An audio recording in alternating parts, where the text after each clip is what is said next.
নরসিংদীতে এতিম, অসহায় ও দুস্থ মানুষের পাশে দাঁড়িয়েছে একদল স্বেচ্ছাসেবী তরুণ। জেলার বিভিন্ন এলাকায় প্রতিদিনই পথচারী, শ্রমজীবী ও দরিদ্র মানুষের মাঝে ইফতার বিতরণ করছেন তারা। নরসিংদী কেন্দ্রীয় স্বেচ্ছাসেবী ফোরামের উদ্যোগে এই মানবিক কার্যক্রম চলছে পুরো রমজান জুড়ে।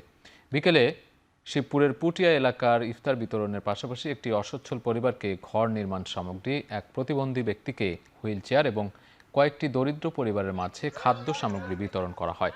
এ সময় উপস্থিত ছিলেন নরসিংদী ৩ আসনের সংসদ সদস্য মঞ্জুর এলাহী সহ স্থানীয় গণ্যমান্য ব্যক্তিরা। তরুণদের এই উদ্যোগকে সমাজের জন্য ইতিবাচক ও অনুকরণীয় বলে মন্তব্য করেন তিনি।